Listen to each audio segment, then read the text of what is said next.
ओम शांति। 22 जनवरी 2023 अव्यक्त बाप दादा के महावाक्य। ओरिजिनल डेट 25 नवंबर 1993। सहज सिद्धि प्राप्त करने के लिए ज्ञान स्वरूप प्रयोगी आत्मा बनो। आज ज्ञान दाता वरदाता अपने ज्ञानी तू आत्मा, योगी तू आत्मा बच्चों को देख रहे हैं। हर एक बच्चा ज्ञान स्वरूप और योग युक्त कहाँ तक बना है। ज्ञान सुनने और सुनाने के निमित्त बने हैं, वह ज्ञान स्वरूप बने हैं। समय प्रमाण योग लगाने वाले बने हैं, वह सदा योगी जीवन अर्थात हर कर्म में योग युक्त युक्ति युक्त स्वतः वह सदा के योगी बने हैं। किसी भी ब्राह्मण आत्मा से कोई भी पूछेंगे कि ज्ञानी और योगी हैं तो क्या कहेंगे? सभी ज्ञानी और योगी है ना। ज्ञान स्वरूप बनना अर्थात हर संकल्प, बोल और कर्म समर्थ होगा। व्यर्थ समाप्त होगा, क्योंकि जहाँ समर्थ है वहाँ व्यर्थ हो नहीं सकता। जैसे प्रकाश और अंधियारा साथ साथ नहीं होता, तो ज्ञान प्रकाश है, व्यर्थ अंधकार है। वर्तमान समय व्यर्थ को समाप्त करने का अटेंशन रखना है। सबसे मुख्य बात संकल्प रूपी बीज को समर्थ बनाना है। अगर संकल्प रूपी बीज समर्थ है तो वाणी, कर्म, संबंध सहज ही समर्थ हो ही जाता है। तो ज्ञान स्वरूप अर्थात हर समय, हर संकल्प, हर सेकंड समर्थ।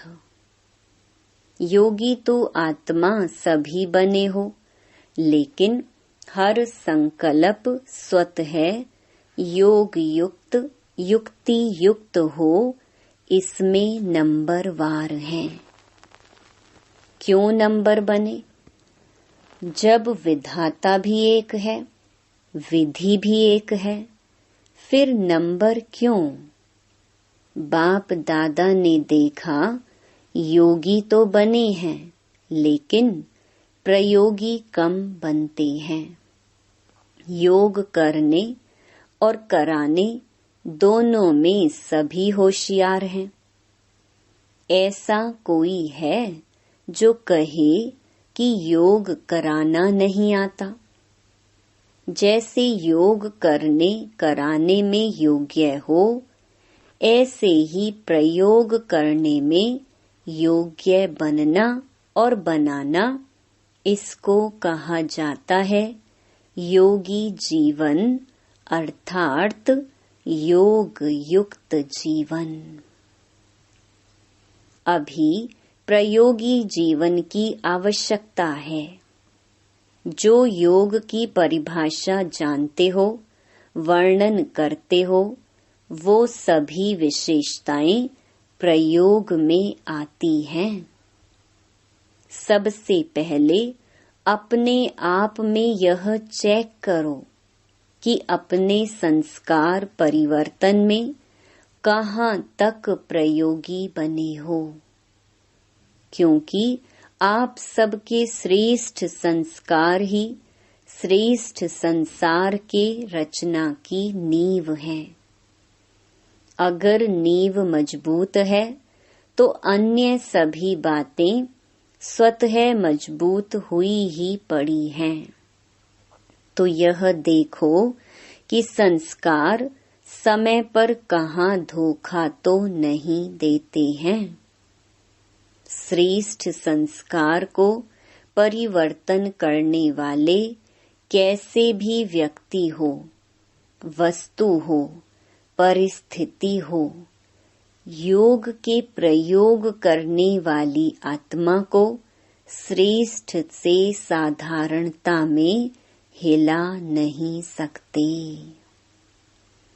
ऐसे नहीं कि बात ही ऐसी थी, व्यक्ति ही ऐसा था, वायुमंडल ऐसा था, इसलिए श्रेष्ठ संस्कार को परिवर्तन कर साधारण व व्यर्थ बना दिया। तो क्या इसको प्रयोगी आत्मा कहेंगे? अगर समय पर योग की शक्तियों का प्रयोग नहीं हुआ तो इसको क्या कहा जाएगा?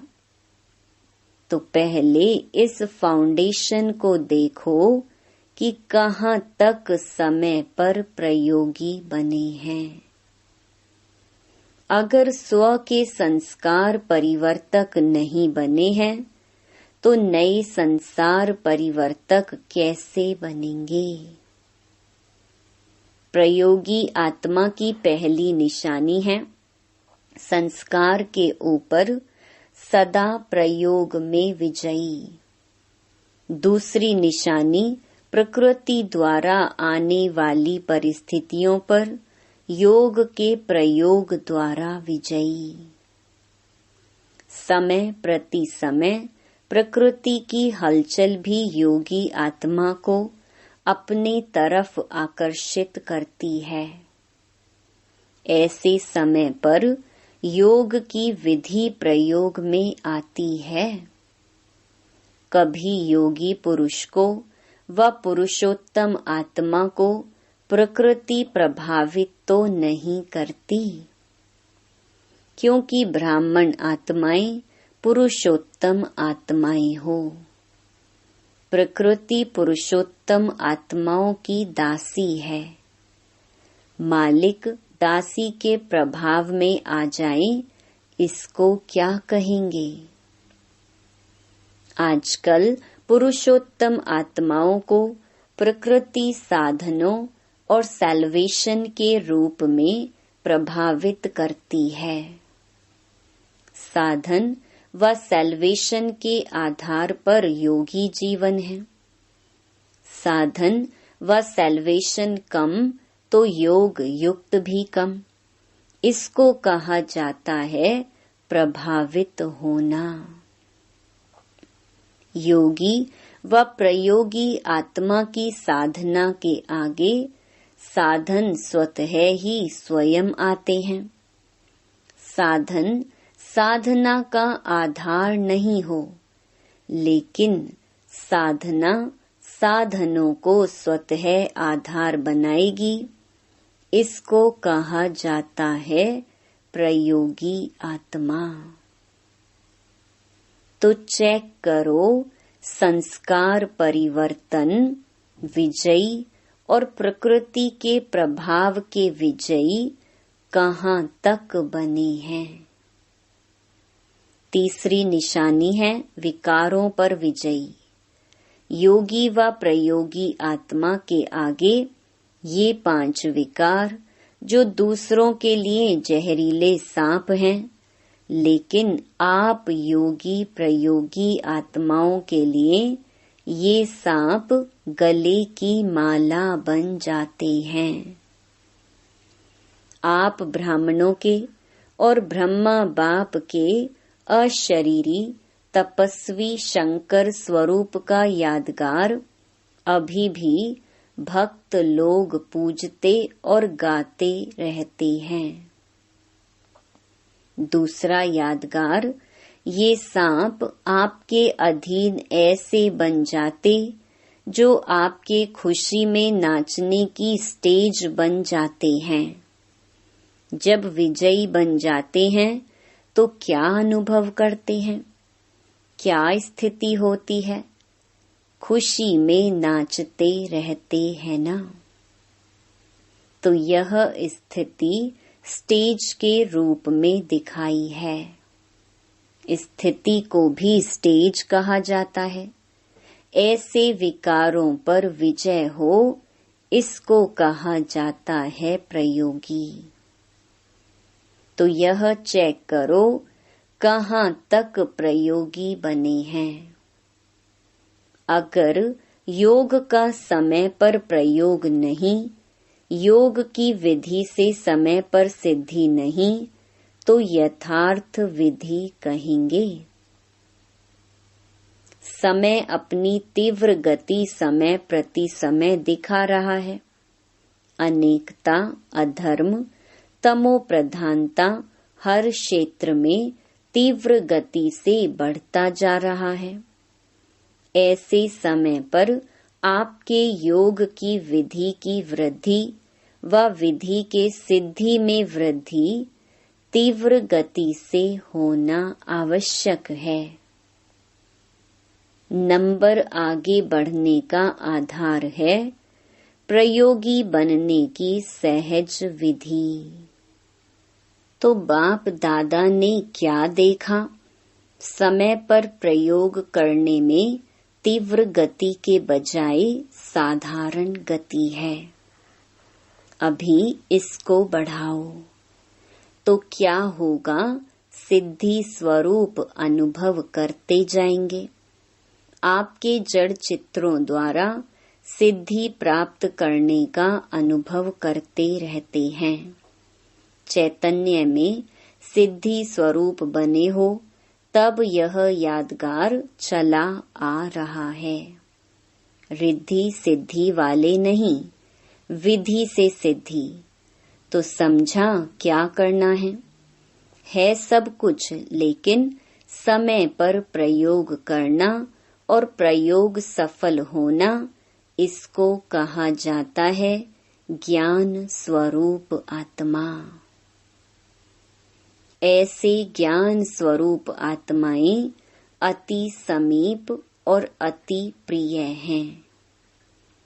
अच्छा, सदा योग की विधि द्वारा श्रेष्ठ सिद्धि को अनुभव करने वाले, सदा साधारण संस्कार को श्रेष्ठ संस्कार में परिवर्तन करने वाले, संस्कार परिवर्तक आत्माओं को सदा प्रकृति जीत, विकारों पर जीत प्राप्त करने वाले विजयी आत्माओं को, सदा प्रयोग के गति को तीव्र अनुभव करने वाले ज्ञान स्वरूप योग युक्त योगी आत्माओं को बाप दादा का याद, प्यार और नमस्ते।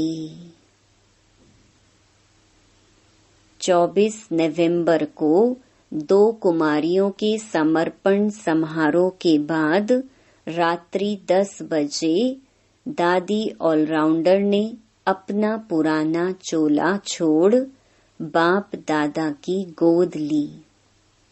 25 तारीख दोपहर में उनका अंतिम संस्कार किया गया। सायंकाल मुरली के पश्चात दादियों से मुलाकात करते समय बाप दादा ने जो महावाक्य उच्चारे वह इस प्रकार हैं। खेल में भिन्न भिन्न खेल देखते रहते हो, साक्षी हो खेल देखने में मजा आता है ना।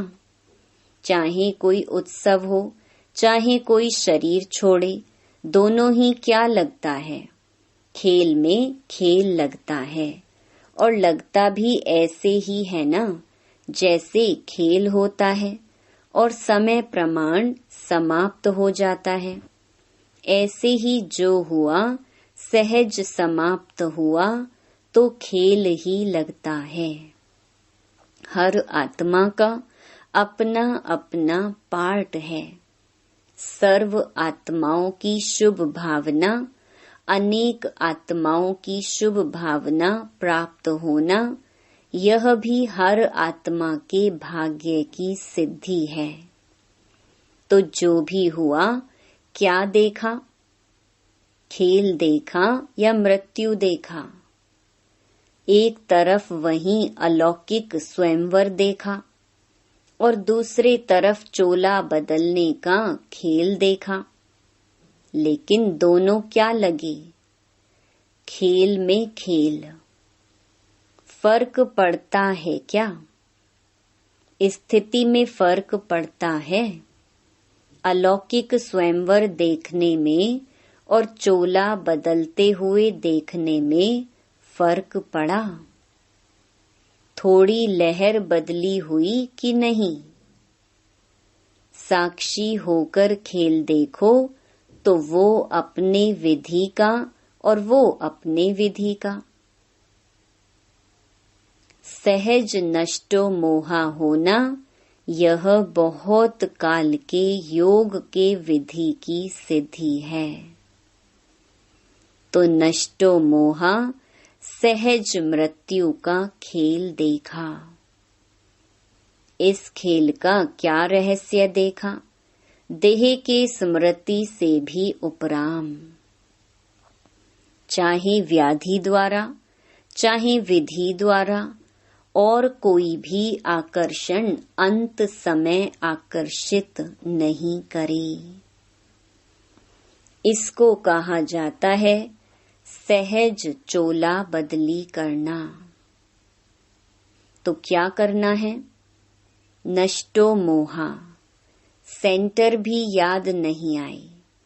टीचर्स को देखते हुए ऐसे नहीं कोई जिज्ञासु याद आ जाए, कोई सेंटर की वस्तु याद आ जाए, कुछ किनारे किया हुआ याद आ जाए। सबसे न्यारे और बाप के प्यारे। पहले से ही किनारे छूटे हुए हों। कोई किनारे को सहारा नहीं बनाना है, सिवाय मंजिल के और कोई लगाव नहीं हो। अच्छा, निर्मल शांता दादी से मुलाकात। संगठन अच्छा लगता है। संगठन की विशेष शोभा हो। सबकी नजर कितने प्यार से आप सबके तरफ जाती है। जब तक जितनी सेवा है उतनी सेवा शरीर द्वारा होनी ही है। कैसे भी करके शरीर चलता ही रहेगा। शरीर को चलाने का ढंग आ गया है ना। अच्छा चल रहा है क्योंकि बाप की और सबकी दुआएं हैं। खुश रहना है और खुशी बांटनी है, और क्या काम है। सब देख देख कितने खुश होते हैं, तो खुशी बांट रहे हैं ना। खा भी रहे हैं, बांट भी रहे हैं। आप सब एक एक दर्शनीय मूर्त हो। सबकी नजर निमित्त आत्माओं तरफ जाती है तो दर्शनीय मूर्त हो गए ना। अच्छा, अव्यक्त बाप दादा की पर्सनल मुलाकात। पहला, ब्राह्मण जीवन का आधार याद और सेवा। ड्रामा अनुसार ब्राह्मण जीवन में सभी को सेवा का चांस मिला हुआ है ना, क्योंकि ब्राह्मण जीवन का आधार ही है याद और सेवा। अगर याद और सेवा कमजोर है तो जैसे शरीर का आधार कमजोर हो जाता है तो शरीर दवाइयों के धक्के से चलता है ना। तो ब्राह्मण जीवन में अगर याद और सेवा का आधार मजबूत नहीं, कमजोर है, तो वह ब्राह्मण जीवन भी कभी तेज चलेगा, कभी ढीला चलेगा, धक्के से चलेगा। कोई सहयोग मिले, कोई साथ मिले, कोई सरकमस्टेंस मिले तो चलेंगे, नहीं तो ढीले हो जाएंगे।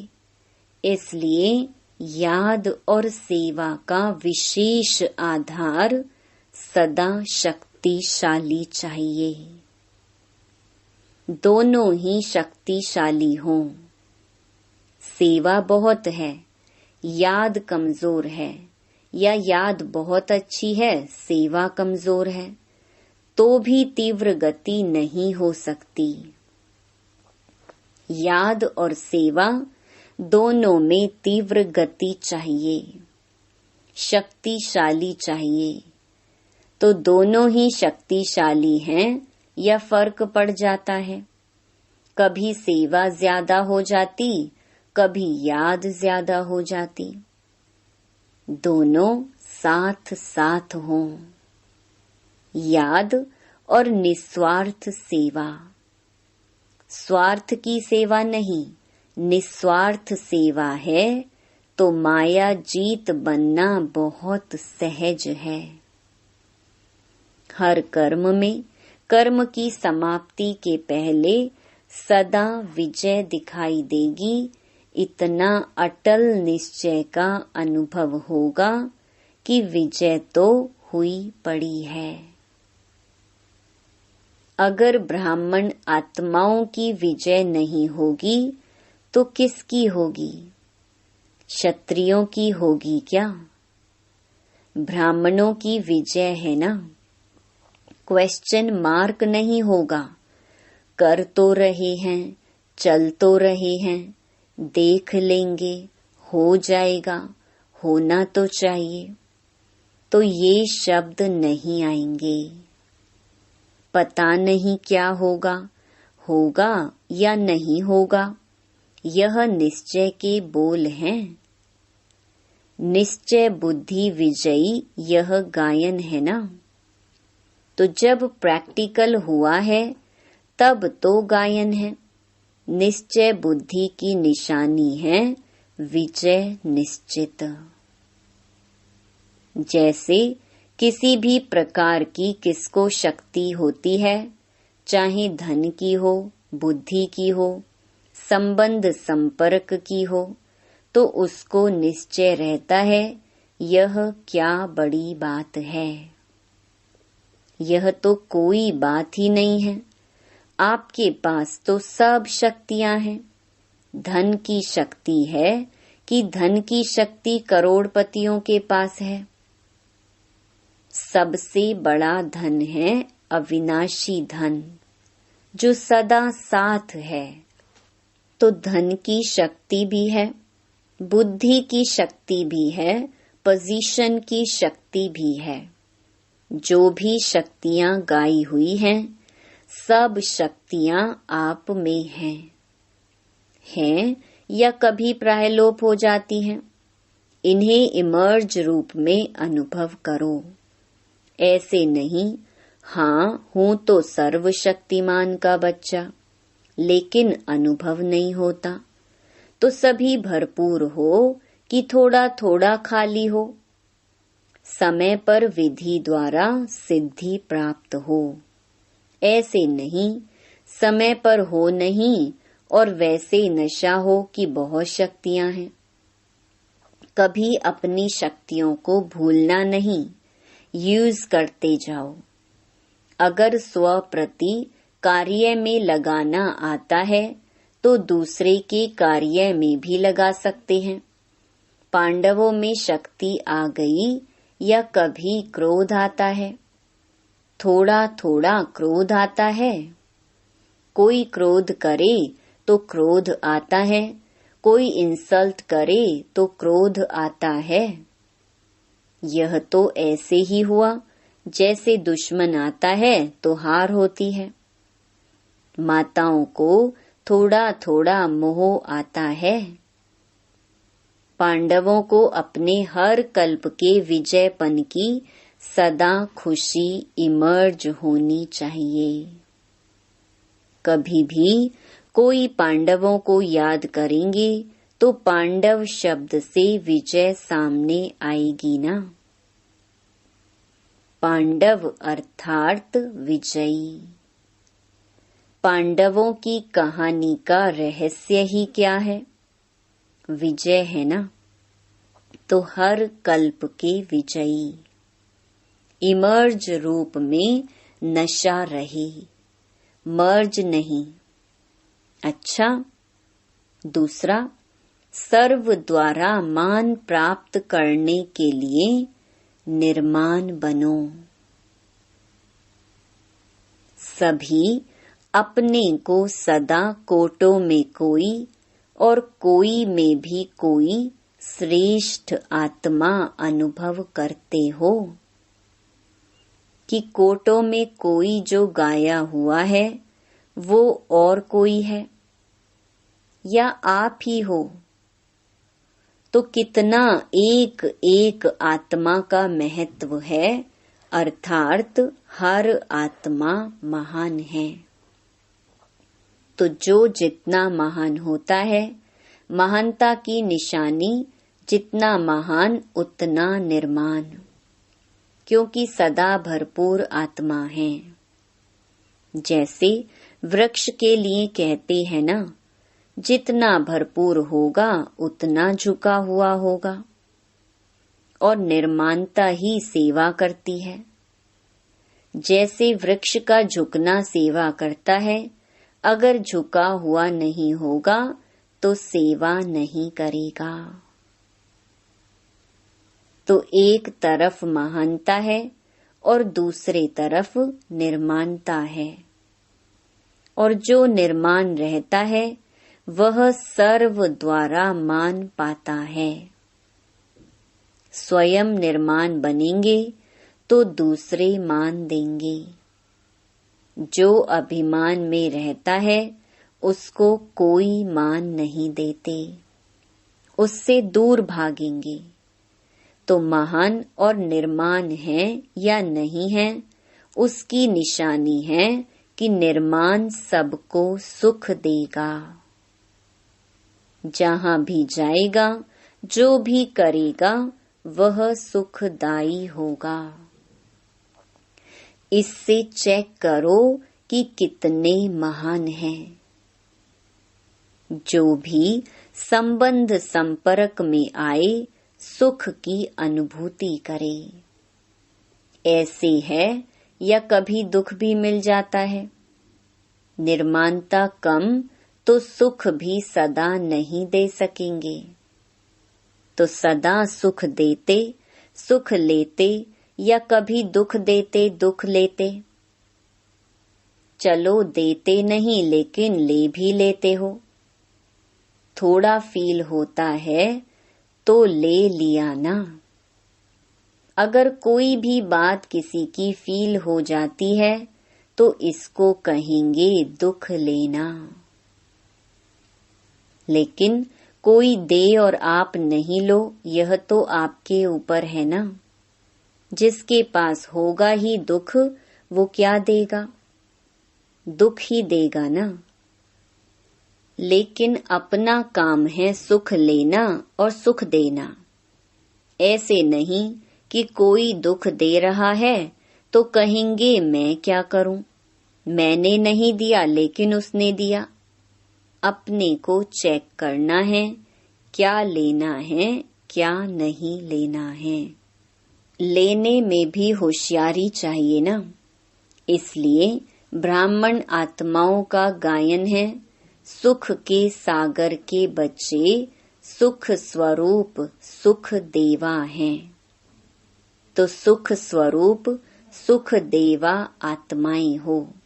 दुख की दुनिया छोड़ दी, किनारा कर लिया, या अभी तक एक पांव दुखधाम में है, एक पांव संगम पर है। ऐसे तो नहीं कि थोड़ा थोड़ा वहां बुद्धि रह गई है। पांव नहीं है लेकिन थोड़ी उंगली रह गई है। जब दुख धाम को छोड़ चले तो ना दुख लेना है ना दुख देना है। अच्छा, वरदान। उड़ती कला द्वारा बाप समान ऑल राउंड पार्ट बजाने वाले चक्रवर्ती भवा। जैसे बाप ऑल राउंड पार्ट धारी है, सखा भी बन सकते तो बाप भी बन सकते।